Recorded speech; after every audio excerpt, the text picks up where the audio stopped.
Welcome to the AT Innovation and Impact Podcast, where we dive deep into the assistive technology innovations transforming lives. I'm Mariam Bandukta.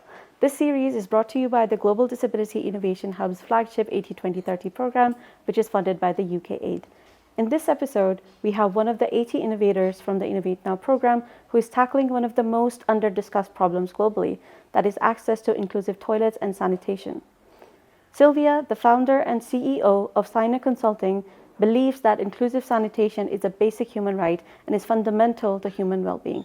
Sylvia, thank you for joining us. Thank you so much for having me. Wonderful. So can you tell us what was the motivation behind Syna Consulting and how did you come up with the idea? So first of all, my background is in water and environmental engineering. That's what I studied from my undergraduate.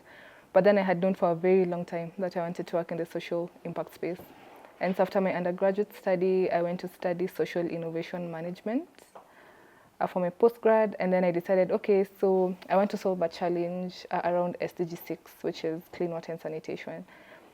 And I started by solving the challenge of water shortage. Mm-hmm. Right? That was the first problem I started solving. And I had this idea of like filtering urine back to water because I was like, I mean, urine is 96% water. So why shouldn't we just filter it, get the water and reflush the toilets with it? And after my very first pitch, I had a pitch with a toilet, with a urine filter, did the pitch. And then after the pitch, when I was talking to now the people in the audience, I met a parent who has a child with a disability. Mm-hmm. And because my presentation was around toilets, so we started talking about toilets. And he just started explaining the challenges that his son goes through when it comes to accessing toilets. And I think that for me was just the moment where I thought, oh my goodness, what do people with disabilities do? And you know, the problem with toilets is we don't have conversations around the toilet. No one talks about what they do when they go to the toilet or the challenges. And I think that's why it's very hard for people to know that there's a problem. I started digging deep into the problem and doing my research. And then I also learned that my granddad, who lived with us and was ailing, also could not use the toilet we had at home. And this is something that happened in my own household, but I had no idea about why, because again, no one talks about toilets, right? And so he had to improvise and use means that were not very dignified. And I was like, I think this is a very big problem that needs to be solved. And that's how I got into building Syna. That's fantastic. So the idea came, again, the inspiration came from the community and also your keen observations around your own family. So how did you, I guess the question that comes to mind is, how did you convince people to talk about it? So when I started my research, it was a bit difficult, right? Because now you have to ask someone about the challenges they're going through. So there are people who are very shy about it. So the only thing I would do is I just try to make them as comfortable as possible and make it look like, I mean, everyone literally has to go to the toilet. So it's important for us to have these conversations. Of course, there's a bit of, there are people who are not very comfortable with it, but then for those people, I'd also not insist, right? Because if they feel like it's a bit private, then I wouldn't really talk about it. But I think for me, it was just making it as comfortable as possible, making jokes around it, so at least to break the ice. Yeah, so that it involves a lot of rapport building with people. So did you, sorry, I'm going very deep into, because this topic is so interesting, because we're not only talking about the innovation, but we're talking about societal change and empowerment of people in the areas where they need it the most, but also not many people are working in it, right? So how did you start gathering that initial insight? Who did you talk to and where? Okay, so I joined the Innovate Now program. When I joined, I think, did I even have a prototype? That was 2019 December. Yeah, I did have two prototypes, but then I hadn't really had a chance to talk to people with disabilities themselves. I had gone to a few exhibitions here and there and just talked to like people at the exhibitions, but not really people with disabilities. And so when I joined the program, there's this thing that's called the live labs, where you go to the users and you talk to them and you test your product with them. And so that was the first time I actually went to households of people with disabilities. I did this in Nairobi. There's an area called Mukuru. So I got someone who works with people with disabilities who identified their households for me, and I went house by house, you know, talking to people, seeing what problems they have, because we also needed to understand what challenge they have exactly. Because with disabilities also, there's no one solution fits all. So we also needed to find people who would benefit from the product we have. So I went to their households, talked to them, saw the challenges, and then identified a few people that I could now do the pilot program with. We deployed the toilets to 6 households around Nairobi.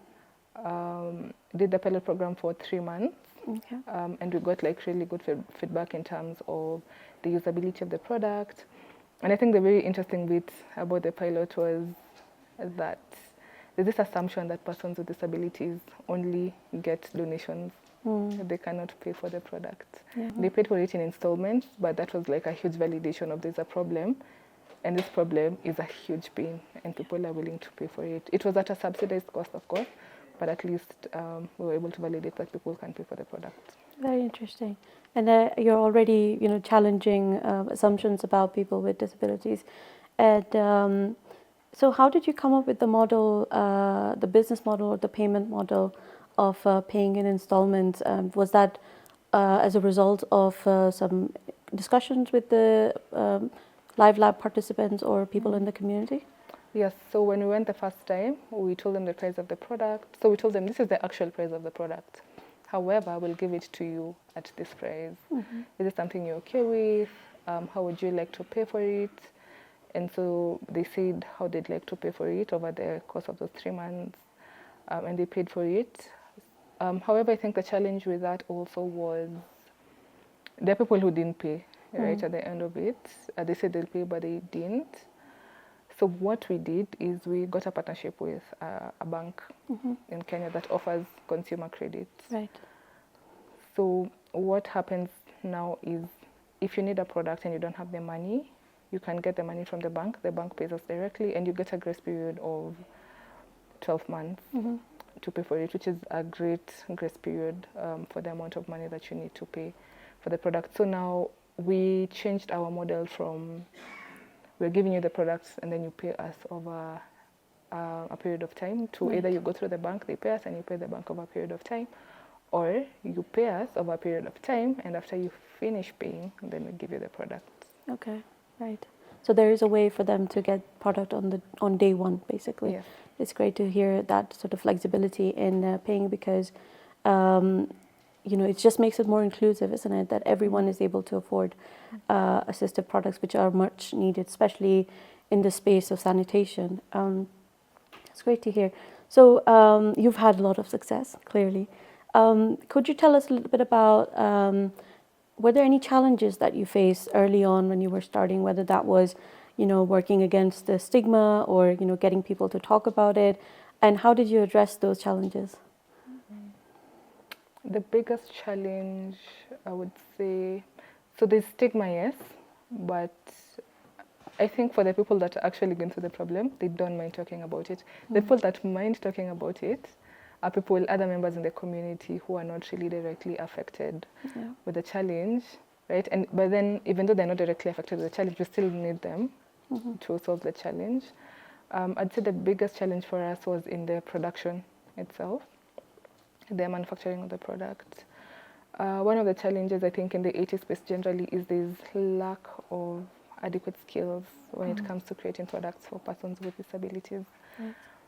And so we really had, we had to try a number of people to create for us even our first prototypes and our MVPs.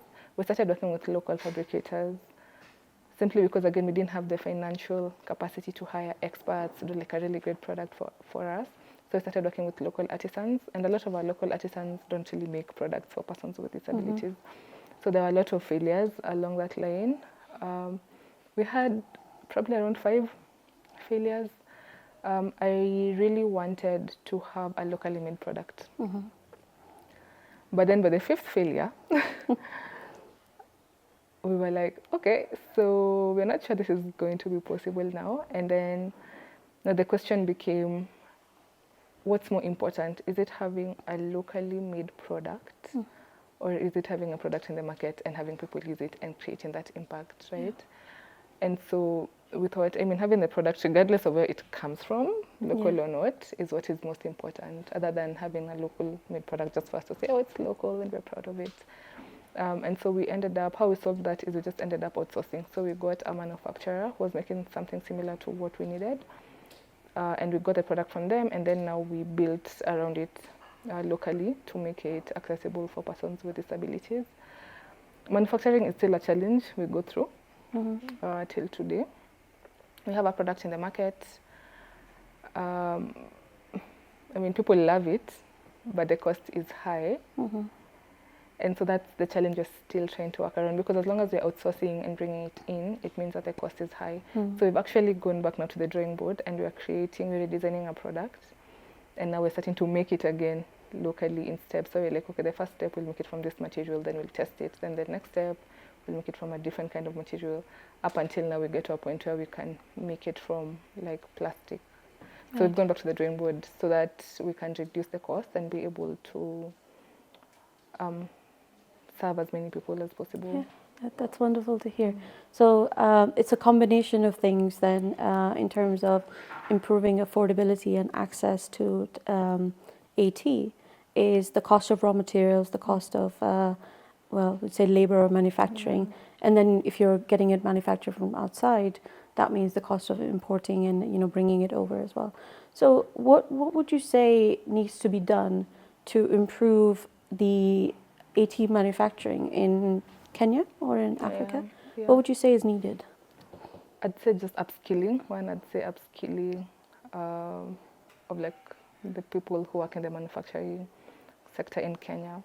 So we have the Association of Persons with Disabilities in Kenya, which is a national NGO, and they have a workshop where they make wheelchairs. And actually the person that we got to help us eventually was someone who worked at that organization for 10 years. So he had the skills. And we were like, okay, so where can we find more people like you? Yeah. And he's like, yeah, there's not a lot of us. And maybe some are like spread across the country, but there's not really a lot of people who are doing this kind of work. So I would say if we could just integrate into the curriculums that we have, like of the technical institutions, and teach them skills on how to make accessible products, that would go a really long way, because then it means we'd have so many people who are able to make, design and fabricate such products. Interesting. So when you talk about failures of your prototypes, I guess, can you sort of pinpoint where you think the problem lies? So it's understanding and awareness of assistive products and, I guess, manufacturing practices to build assistive products as well. So in this case, would you say that it was the lack of skills or the lack of infrastructure to support building assistive products, or both? I'd say lack of skills. I think we have the infrastructure to build, because we literally need the same kind of equipment that is used to build any other product locally, right? So I'd just say it's the skills. People just don't have the know-how to create assistive products. Even something as simple as a wheelchair. Let me talk about a wheelchair and how it has like an X mechanism, right? Yeah. That mechanism of how when you collapse the wheelchair, that simple mechanism is something not many people can build, right? But then at the end of the day, it needs the same things that are used to make doors and windows. It's just metal and steel pipes, right? So that's the machines are there. But then the know-how and the technicality of it is what is missing. Right, okay. So it's definitely the skills needed. So tell me about Utulab. How does that work, and what sort of impact, do you have any stories from users potentially, what sort of impact it has been able to make on people's lives? So Utulab is a portable toilet that allows someone to use it independently. So two things that we were solving with the portability was a lot of persons with disabilities live in rural areas where toilets are predominantly pit latrines, and pit latrines are outside the house. So first of all, a pit needs you to squat. That's the first problem. It's physically impossible for you to squat if you have a mobility disability. Number two, it's outside the house. So first of all, most of the time the path to the house is a bit hard. Sometimes it rains, it's muddy. Sometimes someone has to go out at night, so that's impossible. And so the portability aspect of it was for us to be able to help even someone who's not able to leave their room and go far. It's supposed to help someone who's maybe traveling and leaving Nairobi to a different region in Kenya. They're able to put it in their boot, just pack it up and move with it. So that if they go somewhere and there's no accessible toilet, then they can always use it. And then another thing we were solving with the toilet is one challenge that persons with disabilities have is if they don't have an accessible toilet, they improvise and use something like a bucket. Okay. So they use a bucket and it's left in their room the whole day because their caregivers, either their spouse or their children who have gone to school the whole day or their spouse who's going to work the whole day, they're left with that bucket of waste the entire day until someone comes to empty the waste. So one functionality of the Utolab toilet is you can use it multiple times without the need to empty.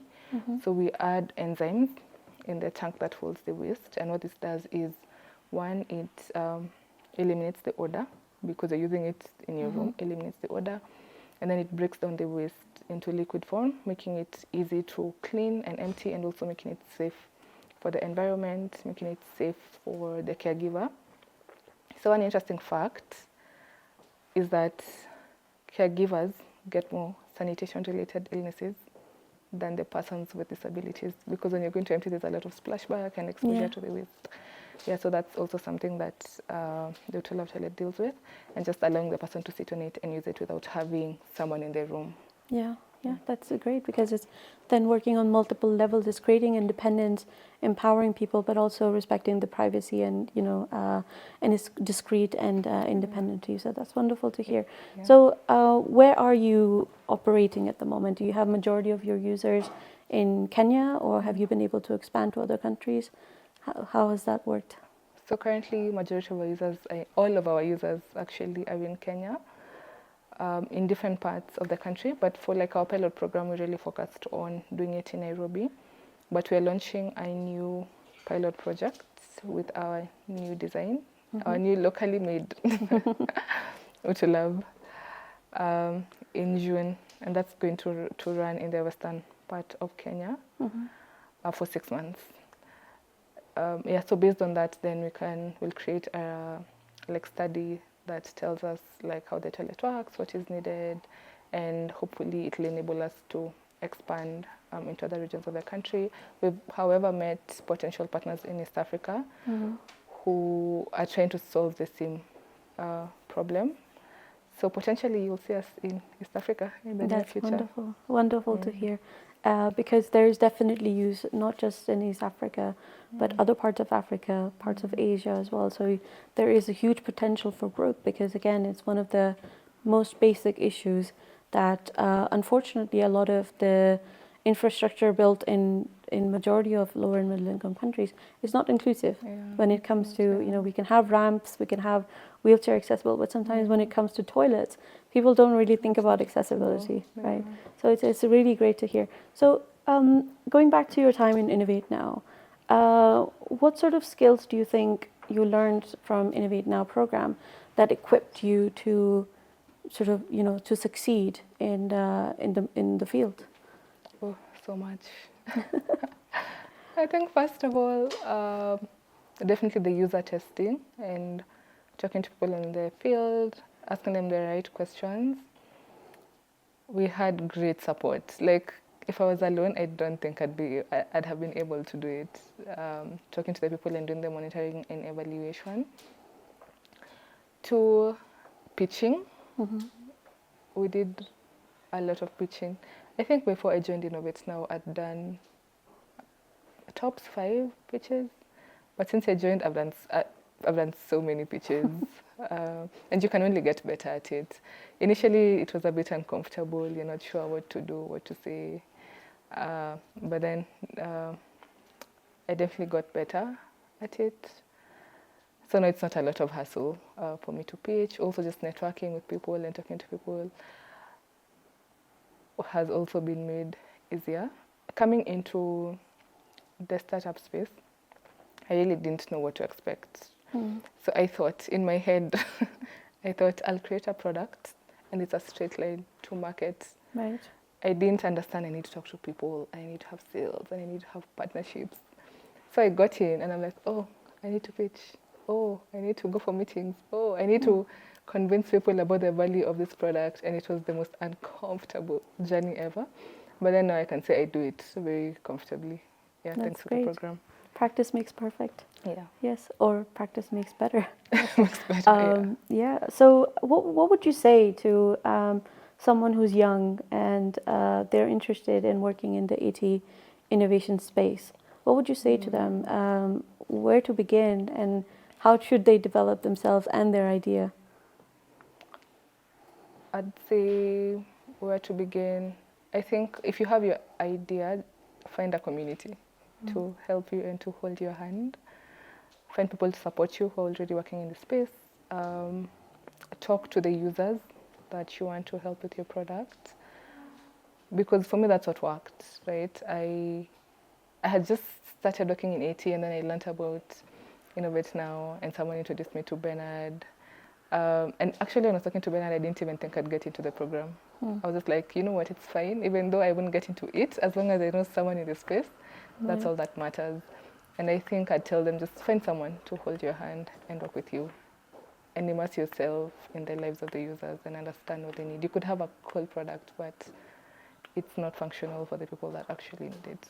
Yeah, absolutely. And keep talking to the users. Keep talking to the and users. learning and improving, right? Yeah, that never ends, actually, talking to the users and getting feedback. That's wonderful. Great. Thank you so much for joining us, Sylvia. Thank you so much for having me.